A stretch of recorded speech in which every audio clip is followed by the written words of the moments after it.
This time in the lonely garage, working mostly at night, we work on steering orbital, reservoir mount, finishing the brake pedals. I don't remember where we left off on that on the last video. Steering column, exhaust, transcoolers, all kinds of good stuff. It's not as satisfying as laying out tubes and slinging axles into place, but follow along, doing lots of work. I discovered I'm starting to tear the rear axle apart in the TJ, and I discovered something I'm pretty embarrassed about. That housing is upside down. I didn't think about the offset of the diff or anything like that until I saw the breather here. So luckily everything's tacked at this point. You know, there's some heavy tacks, but basically I'll take a bunch of measurements, pull the housing, cut it all off, start over. To Kyle's Axle Emporium. Here we have an Eaton HO72. For those of you that don't know, this was the predecessor to the 14 bolt. So 60 to 67 GM 1 ton. I believe those are the years. Axles, they are pretty rad. The housings are beefy. Dropout third member, removable diff cover on the other side, as opposed to the Ford 9-inch, Toyota 8-inch, where they are welded on the backside. This is the third member. This is the one that came out of the Jeep. Cleaned it up a little bit and repainted it. But what makes these special is there's a third pinion support, like a 14 bolt. There's a dropout pinion, like 14 bolt. And these have a load bolt. So they're incredibly burly. Been wheeling this one for years. And of course, it is the original 514 ring and pinion that's been in there since the 60s. And then I put a mini spool from a 14 bolt in it, so it runs the higher spline count, the 30 spline 14 bolt shafts. Third member came out. I'll do a backlash check, but initial inspection is all the teeth on the ring and pinion look good, and it's a spool, so nothing to worry about there. Check both the axle shafts that came out. Nothing's twisted or anything. Just factory 14 bolt shafts, which I like because you can find them anywhere. There are different length 14 bolt shafts. I found out that the hard way, but so far so good on those. This is the diff cover I had. This is a company that I don't think makes these anymore. The previous axle had a backbone truss. That's going to get cut off. But I'm going to keep the center section. It does a good job of keeping the bolts alive, making this more slippery, and keeping you from really striking straight on a flat surface of the diff cover. So I think I'll cut it here, cap them, and that'll be how that'll stay. But the reason this is out of the car is I discovered that I put the brackets on with the housing upside down. So luckily it's all tacked. That could have been a huge disaster. But basically now I'll take a bunch of measurements of the angles and the locations of all these brackets, cut it off, then the housing flips this way. So the offset is over here. And basically the diff is offset, but if you look at the pinion is offset coming out of there. So even though the differential looks like it would be really offset, the pinion's essentially centered. As long as you don't have the axle upside down. So I'm going to cut all these off. I took the measurements I think I need, and then flip it over and put them back on. That housing has been flipped and retacked. I'm going to start working on a truss. All right, brackets are where they're supposed to be. Everything's still tacked because I need to cycle the rear end. Make sure I like where the shock mounts are, make sure I figure out where the bump stops are going to be, things like that. But I wanted to add a little tube trussing, which will help strengthen the housing and tie on these top link brackets. So I'll fine tune the angles here, but looking pretty good. On my previous Eaton housing, I did a backbone truss deal. On this one, I think I'm going to skip it. All right, now that the housing's back in and the car is off the chassis table, that means I can use the old ratchet straps and simulate articulation. I'll be honest, what I'm seeing is making me pretty nervous. So this is from there to upper shock mount. It's 24.5 inches, which is if that shock were at full compression. And you'll see this upper link mount is tucked all the way under here. Now it doesn't contact, but this actually wants to articulate more, but because of my strap being bound in there, it won't. Down here, full droop, should be 38.5 inches. That thing is almost at the ground, and basically it's stopped flexing, I believe, because that end won't move anymore. All of this is to say that bump stop placement is going to be really hard. But the other thing that's going to be weird is the tire going to be all up in this whole area?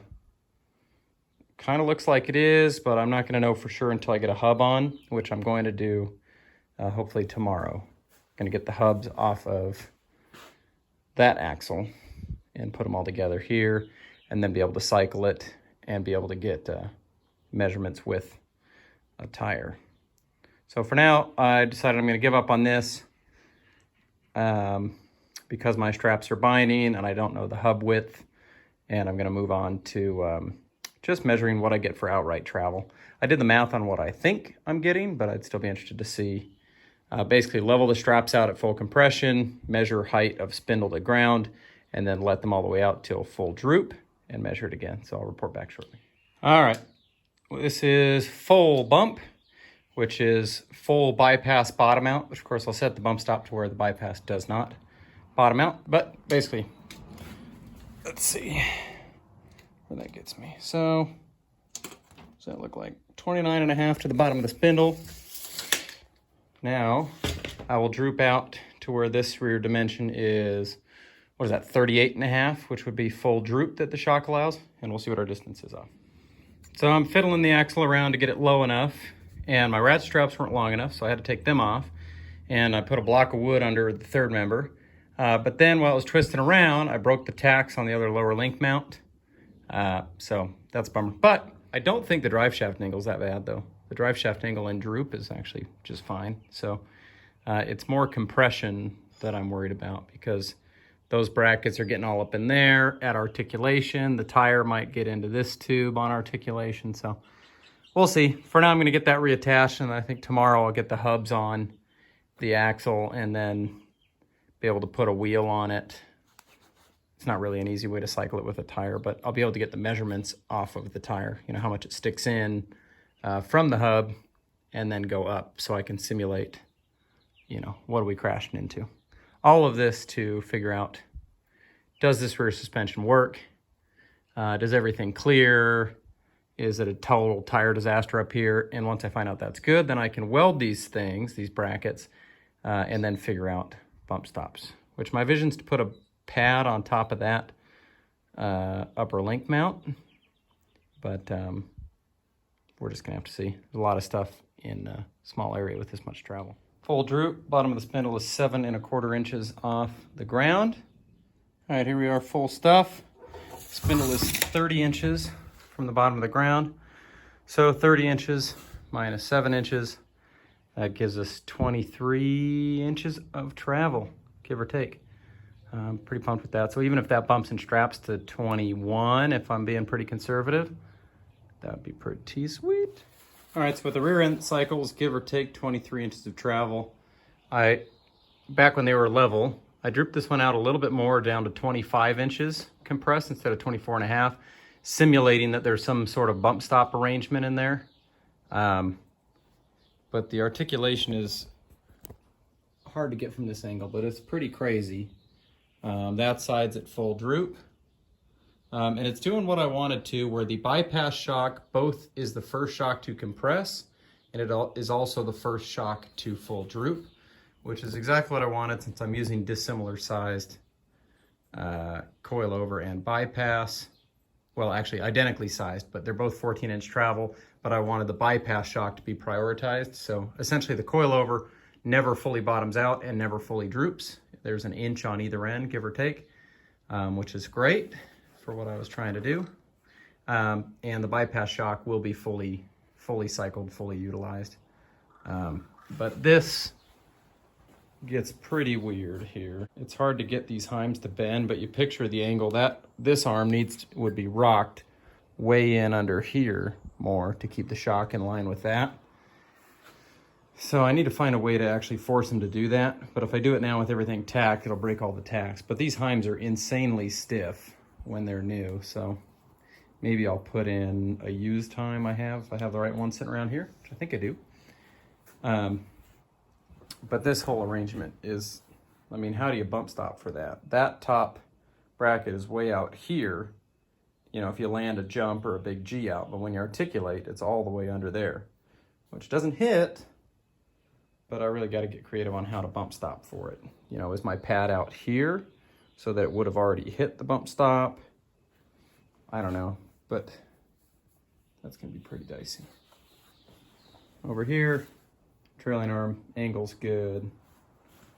Now the way this will work is because there's always going to be shock pressure pushing on this, and because I built the trailing arms with the shock mounts at the lowest point, it should angle the arms whichever way it needs to be to make the shock happy.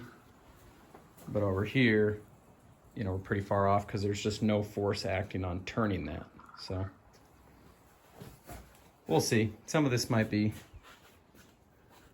I don't know, the bump stop thing's puzzling, but I'll get off the camera. When in doubt, put a shock in there. So I twisted the trailing arm. I just put a little bit of leverage on it. I put a C-clamp on there that allowed me to turn it better to where it's kind of lined up.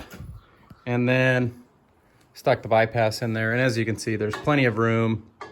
I think there's enough angle in the heims. I can't see because I'm holding right in front of a pole.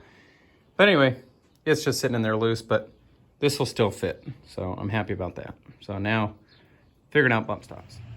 Somebody came to visit to verify that the car is big guy approved. I think it'll fit. Big guy approved. Hi, my name is Chris, and I like axles, and I'm going to help Kyle put together this axle. So I'm going to touch my greasy hands on his rotors. Chris is kind of, Chris is the guy who told me about the Eaton HO72, helped me get all the parts and figure out how to build it. He's been running it in his solid axle swapped 6.2 liter Hummer H3 that's all crazy, and they do pretty well. He broke the stock shafts, so put 14 bolt shafts in it. I did the same, and figured while he was here, I'd give him something to do that he enjoys, which is putting together axles. We'll see. Bless you. Thank you. So right now, we're putting together the hub, and then we'll be able to get some measurements on where the tire is getting all up into the business. Yep. And we're clocking the rotors. I'm going to try and put the rotors here on the front because I can see they won't get into the links. That will keep them out of the way of the rear sway bar links, and makes it to where you're not going to back them into a rock and stuff. So hopefully these caliper brackets are clockable. They're from Lugnut 4x4. There's a lot of different places you can put them. And then it uses, what are these rotors? Pop quiz. God, 8 K20 rotors and calipers. They're K20 front rotors and calipers. Yes. And then the front I have is a basically a Willwood 4-piston deal that Busted Knuckle puts together the kit for those. So putting this together, we are running a wheel spacer on this just because these housings are narrow. They're 63 or 65 inches. Yeah, this one's 65. This is a 65. You can tell by the spindle, or you just remember? I remember it's 65. I can tell by the hub. Oh, the hub spacing changes. Interesting. Yes. So 65. Would be nice if you can get them wider. So we'll see. I mean, I'm waiting for Chris to figure out how to build a custom housing out of these because you can get the axle shafts any length you need. The third member is approved to be indestructible. Yeah. And if we could get some housings made and set them at 70 inches or something, that would be pretty awesome. This is like your lightweight race car, but not a race car axle because it's not a 14 bolt that weighs like 500 pounds. Yeah, but they're also not 9-inch or 10-inch stuff where they cost $10,000. Yeah. So. And as far as I can tell, this housing's stronger than a lot of the aftermarket 9-inch stuff too. So. Ready. Okay. They always say do it by hand. Some people say do it by torque specs. You're talking about the inner spindle nut. Yes. I like to do it by both. So I do it by torque specs, and then I spin it, feel if it drags. This one is set a little bit on the tighter side, but you know, it still moves very freely. I like to do it a little bit tighter. Seems a little bit tight. So the way this works, there's a whole bunch of different lock nuts, but this one, the inner nut has 2 tangs on it, and then you slide this locking collar with the holes. So you gotta line those up. So then that goes. And then the outer nut, you just make that one tight as bananas, 150 foot-pounds, we say. Yep. The inner you set at 50, then backed it off to 35. Yes. It does seem a little bit tight. Yeah, it does. So they always say here's where the play comes in. So they say back it off to 35, or back it off and tighten it to 35, and then loosen it to the nearest tang. I did that to the nearest hole. Was it real close? So you it was really close. So it was like I could have done one more. Now let's leave it, move to the other side and see if it kind of matches.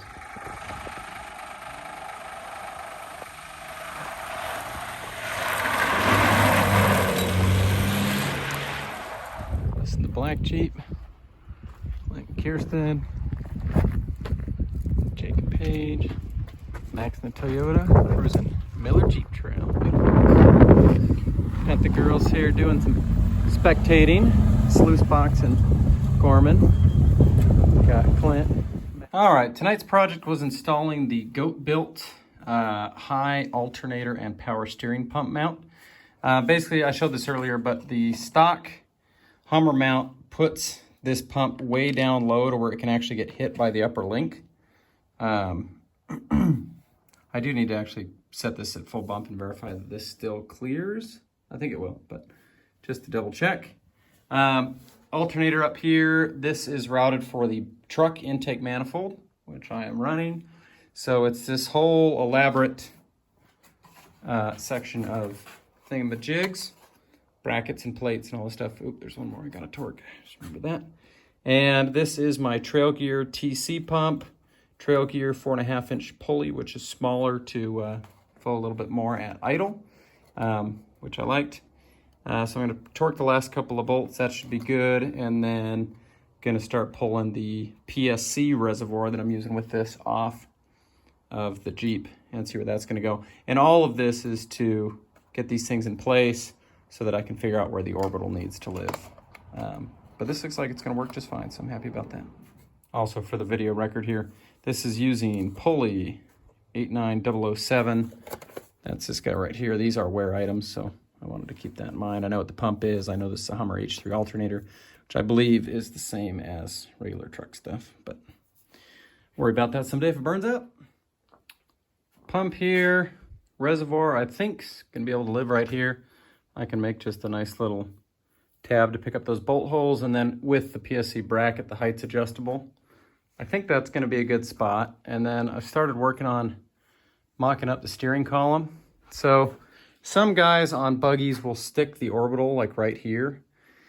I don't really like the idea of that because if it blows a line or something failed, I don't want it over my feet. So I'm planning to run it down and stick it in here. But I would like to make it to where it doesn't have to be removed to get the motor out. Hard to tell. Obviously the reservoir is good, but depending on where I put the orbital here, I don't want to make a mount for it that all of a sudden the motor can't come out. So got to be mindful of that. But basically, I've got my 3/4 inch 120 wall DOM rod here, a piece of wood here, a piece of wood and a plate there to shim it to where I like it. This is a steering column bushing kit from Goat-Built. These are bushings. Thought they said they were bronze, but I don't know why they're silver. And some tubing here that fits real nice over this 1 3/4. So my plan's to bring a tube up from here to there to capture that. And then potentially I could add another tube from here to there and make kind of a little dash piece. Don't know if I want to do that. So for now I'll make the single tube there. And then I just climbed in and out several times playing with my shims and stuff to find a height that I like for the wheel. This is a little bit long, obviously, but I wanted a little bit of margin for error. So theoretically, I'll make this tube that picks that up. Once that's strong, I'll be able to pull the shaft out of here, cut it, and figure out where the orbital's going to go. But I think this is going to work. I'm going to try. I'm not sure exactly how I want to do this, but I might just weld this joint here. I'm thinking of a way that I could someday cut it off if it's if I really don't like the placement or if I ended up moving the seats drastically. Some guys will drill and bolt that. I don't really think I'm going to need to move it that much. But anyway, kind of give you an idea of what it's going to look like. Standing back here, I think that height's real nice on the wheel. My arm position's good, and not rubbing my legs a whole bunch. A little bit of progress here. So here is steering column This is some 3/4 inch tubing. I made this shape here because it's not a key point of visibility out of the car because I plan on paneling in the footwell anyway. But I thought this would give me a nice space for some of the most critical switches that I want to be able to reach. So I always like a hardwired winch. So the winch could go here, maybe some of my key light things, maybe 1 gauge here if I just wanted trans temp or something. But this gives me a little dash area. And then over here, this is flat, that tube is flat, so I'll be able to make a nice panel piece that covers this off, and then if I end up making the press brake like I want to, I can make it to where it bends down here, so that this would be a nice capped area, comes off real quick with the Zeus fittings, and that would protect the back of whatever wiring I have here, but also make it really easy to service this, play with the proportioning valve, etc. So pretty happy with that layout. I'm happy with the steering wheel positioning. Give you a look at it here from the side. And then this will get probably a gusset going here, just a little guy to tie that in. And then I may even run a tube from here to there, but I'm gonna go ahead and build the rest of the steering column and see what, level of stability it feels like it has. How's it work? Marked the stick out that I wanted against the column here, tacked where I want the hub. Now you see there's a little bit proud here. That would be buried inside the wheel, doesn't matter, but it gives me just a little more margin if I want to move this around once it's all put together. Down here, this is the clamp coupler. This is the, I don't know what the heck they call these things, but it's the input for the orbital. They make these in different outputs and stuff. This is splined to accept the style of coupler that the TJ had, so I just cut that off. Chic. Luckily, the 3/4 inch tube fits right in it. It's clearly what it was made for. Welded that on. And this is hanging here. Unfortunately, this doesn't weigh much. So this gives me the bolt pattern and the hole that I need to make a mounting plate. And then I'm gonna make some kind of thing that brings it over here. And if I get really good, maybe I'll be able to make a section that has the tabs built into it for the reservoir here. But basically a whole plate here, tie that all together so it's nice and strong. And the orbital's gonna live, so let me get back here a little bit more. Orbital's gonna live up here. Might be a little tight getting the motor out with it, I'm not sure. I hope not. If the orbital had to come out and move a little bit, I guess it could. But basically to get the motor out of this thing, you gotta pull the winch. And then once I do that, I should be able to pull it as far forward as I really want to. I don't know, that's tomorrow's problem, but I think it's gonna work fine. So right now, gotta get creative with the cardboard and the Sharpie and figure out how I wanna make this, and then make the additional plates here. Again, all this would be way better with plasma cutter, but I'm procrastinating buying one. I wanna put the money into the car and not into tools, but we'll see how far I can get. All right, here's where we're at. Reservoir mounted, some 3/4 inch, 3/16 flat bar. Orbital's up here. I'm gonna make a little gusset here, but I wanna get some thinner metal to do that out of. And it'd be nice if I could get a little dimple die in there, but it might not be big enough. I only have 1.5 inch dimple die, so we'll see what happens there. But this gives the reservoir a nice gravity feed down to the pump. Should be happy with that. This is the return here. And then out of the orbital, we'll have our left and rights, which I could run down here, down to the frame, down to the axle, or I might run them back somewhere in here, pick up the link, run down the link, not sure. I'll probably route that from the axle back and see what I think on that. And then this will have the output for the cooler, which will come down here. Cooler will probably get mounted there in front of the winch. Maybe would be a nice easy spot for it. And then main feed from the pump, pressure will be from here. That'll be a nice easy line up to here. So we'll see how it all develops, but this is, I ended up sticking it there because I have the space. It keeps me from running a bunch of weird couplers and junk. It keeps it rearward for weight bias, also keeps it out of where I want to put the air cleaner and things. So I just think it's neat and tidy.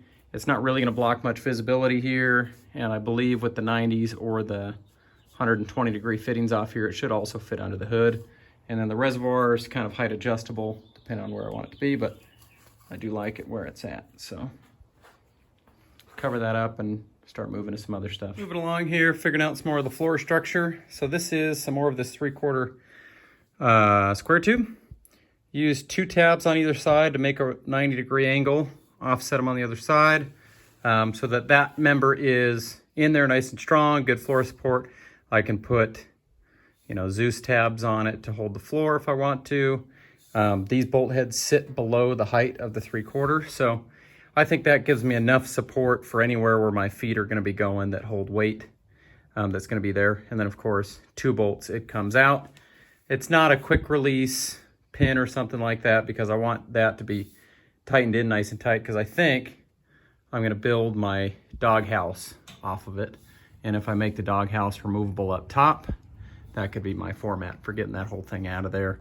And then, of course, this comes out. This is still going to be couplered, yet to happen, but the idea being that the transmission could scoot back slightly from the motor and lift straight up and out of the car. As for what kind of engine hoist apparatus I got to make to do that, that's a challenge for another day. But just kind of checking little things off. I need to start figuring the floor out. So sometimes you got to take a break from the tasks you don't want to do and move on to stuff that's fun, easy, and satisfying. So I decided it was time to work on the exhaust a little bit. So what I have here is a combination of Chinese goodness. This is a 2.5-inch allegedly stainless steel pipe kit, exhaust builder kit from Amazon. I paid $170, I think, for this kit. Again, you get 4 45s, 4 90-degree, 4 U-bends, and some straights. So that's the stock flange. I cut that. The factory piping was 2.5, so line that up well enough to where I'll weld it, and then probably sand file the inside just to make sure it's a nice smooth transition. Comes down, you can see these are swedged. I think that's what you call that when you expand the end of a pipe. Yeah, I think so. Swedged. Coming through, and this is a Flowmaster Flow FX.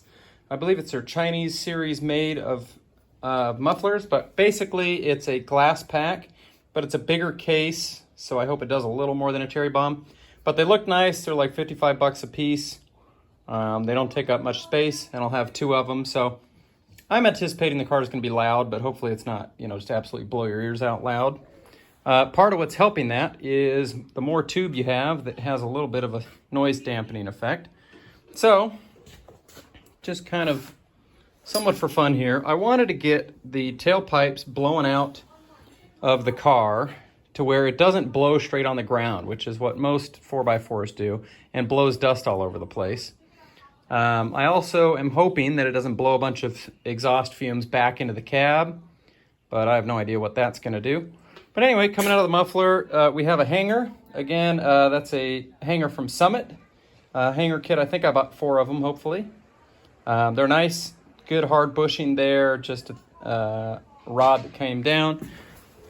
So I stuck that down where it was on the back of the muffler, which the case of the muffler, or, you know, these caps are going to be a lot stronger than just welding to the case here. It also looks nice, so I'll be able to put this nice big weld on there. That will definitely never break off. Hanger bolts in real nice there. Shouldn't be too bulky.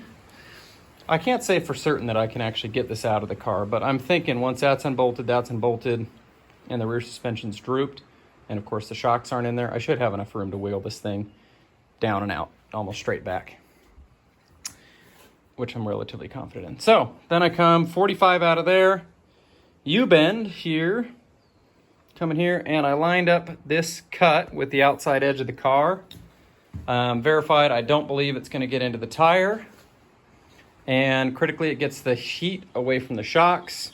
It's not blowing underneath the car, so there shouldn't be a bunch of fumes blowing back in that way. And yeah, I'm not doing an X pipe or an H pipe or some way to connect one side of the exhaust to the other, which allegedly does add horsepower. But I just didn't want to send a hot pipe under the floor because there's going to be coolant lines, electrical, blah, blah, blah, blah. And I didn't want to do it up over there because that's where your feet's going to be. So we'll try this out. If the thing sounds just absolutely terrible, then we'll redo it again someday. But I think this is pretty stylish. This is at full droop, so exhaust heat far away from the shocks. There is air gap there to the fuel cell. I'm not worried about that getting the fuel too hot or anything like that. There's exhaust pipes next to every gas tank, so that should be just fine. And I think there's enough pipe in the system to where that'll help dampen it down. Somebody once told me that the more tubing you have after the muffler, the more the muffler changes the sound of the car, like it has more room to reverberate the waves or some crap. Who knows? But anyway, I think this looks pretty cool. It's all tacked right now, and it will stay that way until we're done here. I might need to tuck that in a little bit more to make sure it doesn't get hit on stuff, which I could slide into the pipe a little bit deeper. I could cut it more flush back here, but I believe the tire can't get into it, so I think it might be a nice happy medium there. And theoretically, tire blowing dust, if you're on it, it might blow some of that dust away from you. I don't know. So having made one side of the exhaust, making the other side is tedious and miserable because you're trying to match something which to me has no creativity and just isn't fun. So time to move to something else.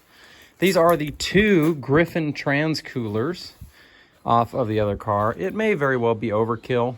I never put a trans temp gauge on the last car, well, on the TJ. I did basically for KOH, and then the odometer gauge disintegrated. Like literally the bulb fell out, the backing fell out in the first 20 minutes of having it.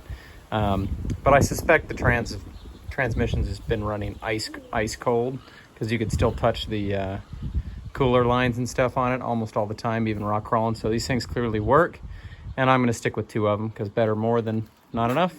I think I'm going to stick them back behind the fuel cell. I've got a space in front of the diff where I think they're going to be perfect. They'll pull cool air from behind the fuel cell.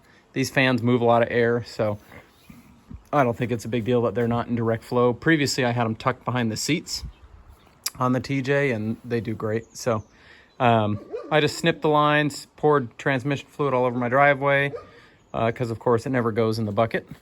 But working on some flat strap here that I'm going to make fit that area, and then drill to fit the top of these, and then with some luck, I'll go get them hung up there and tacked, and then I can make one for the bottom that fits because that rear part of the frame is tapered, but I'll quit talking and show you. All right, here's the vision. So as you can see, we've got a nice air gap to pull fresh, clean air. There's not going to be anything hot back here at all, so they're going to be pulling ambient air.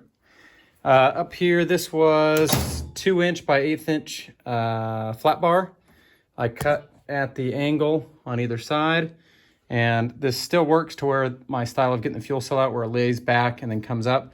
The fuel cell will lay back into here and then up out of the tube, so there's no chance of me whacking the trans coolers there. Here, you can see rear axle at full stuff. Plenty of space, all things considered.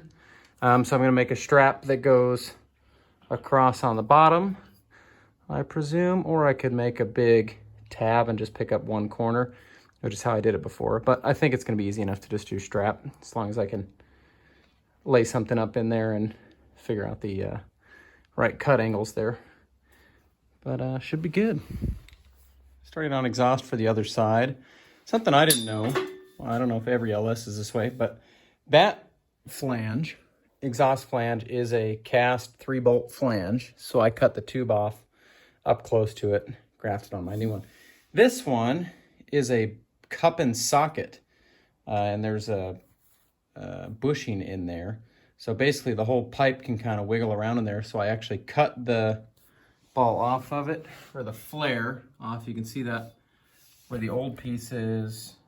So I can get the pointer in there. So that's old stuff. I cut it just right to where the bottom of this flange is. And then this thing goes on and holds it up against it. And then there's a bushing in there. So this pipe can actually move around quite a bit. So I got it where I think it needs to be. Never mind, both of them touch the ears on the transmission just barely. Not going to be enough to do anything. I can flap wheel the ear off just a little bit. But anyway, going pretty easy on this side because I basically could reference the pipes on the other side for where I cut them and things like that. So this is where it needs to be.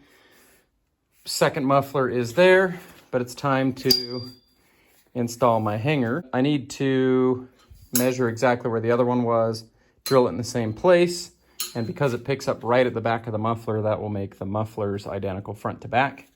And then the height-wise is close enough that I'm happy with it, if not perfect. And get to it. And ta-da! We have the second side exhaust. Let's see if I can get you a cool view up here. Mirrored. Both mufflers are out wide. Obviously under here there's miles of room because the transfer case over there, but I wanted to mirror them so they mount off the seat real similar. And I'll be able to run, theoretically I can run all my coolant lines under the seat.